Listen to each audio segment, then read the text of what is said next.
All right, Steve here. We're going to talk about the stochastic oscillator. Now, I know, it sounds like something out of a sci-fi movie, right? But trust me, this thing is one of the most reliable tools you're going to find for timing a market turn. So let's just dive right in. You know, this right here is the classic trap. And look, if you've traded for more than 5 minutes, you've probably fallen into it. You see that huge green candle, you chase it, and boom, it immediately reverses. Then a big red candle starts tanking, you panic sell, and what happens? It bounces right back without you.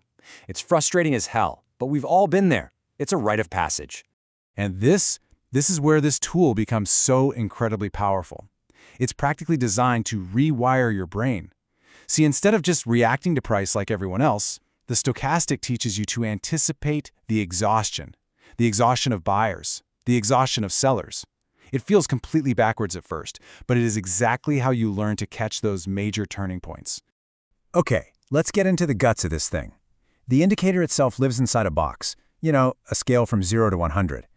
But honestly, we only really care about two specific levels, two zones that basically scream exhaustion. First up is the 80 line. When that indicator starts creeping above this level, we call the market overbought. But what does that really mean?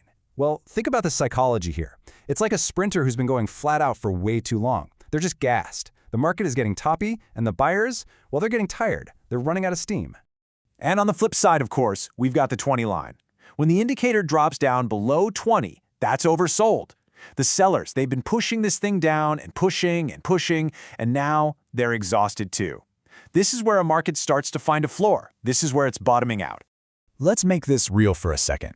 Imagine the mess is trading at 69.49, and the market's just going nowhere, just chopping sideways. All of a sudden, the stochastic drops below that 20 line. Now, what does your gut tell you? Your gut is probably screaming, sell, it's going lower. But the indicator is telling you something totally different. It's saying the sellers are tapped out, they're done. I'm not looking to sell there, no way. I'm looking for the bounce.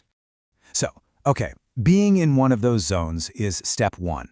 But how do we know when the turn is actually happening? For that, we gotta look for the cross. It's what I call the market's turning signal.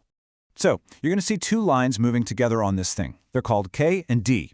Now, don't get hung up on the math or the weird names. Just think of them like this. The K, that's the fast line. It's the lead car. It reacts first. And the D, that's the slow line. It's the follower. It moves just a little bit later, and its job is to confirm that the new direction is for real. So, here's the exact play-by-play you're waiting for. First, the indicator has to drop into that oversold zone, below 20. Then, you sit on your hands and you wait. You wait for that fast line, the %K, to cross above the slow line.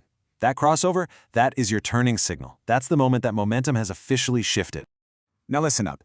This next part is, without a doubt, the most important piece of this entire explainer. This is the warning, the part that's going to save you from getting absolutely torched by this tool. So I want you to really stop and think about this for a second. When is the stochastic not your friend? When is it going to lie to you and get you into some serious trouble? This is the answer. In a strong, vertical, one-way trend, when a market is just ripping higher, that indicator can shoot above 80 and just stay there. It gets pinned to the ceiling. And why? Because it's a momentum oscillator, right? It's designed to measure overextensions. But in a monster trend, that momentum isn't just overextended, it's sustained. And if you try to short that, you are going to get run over like you're standing on the tracks in front of a freight train, period. So here's the rule you gotta live by. In a choppy, messy, range-bound market, the stochastics is your absolute best friend.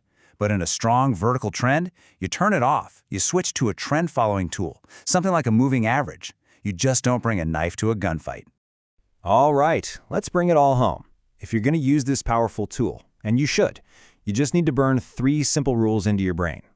First, be patient. Let the indicator do the work. Wait for it to get into those exhaustion zones, above 80 or below 20. Second, wait for your trigger. Watch for that fast line to cross over the slow line. And third, and this is the big one, always respect the market condition. Use this in a range and stay the hell away from it in a strong trend. So, the takeaway here is that the stochastic is way more than just lines on a chart. It's a tool for mastering market psychology. It teaches you to buy when everyone else is scared and to sell when they're all getting greedy, but only when the conditions are right. This is Steve. Time to turn, and I'll see you at the open.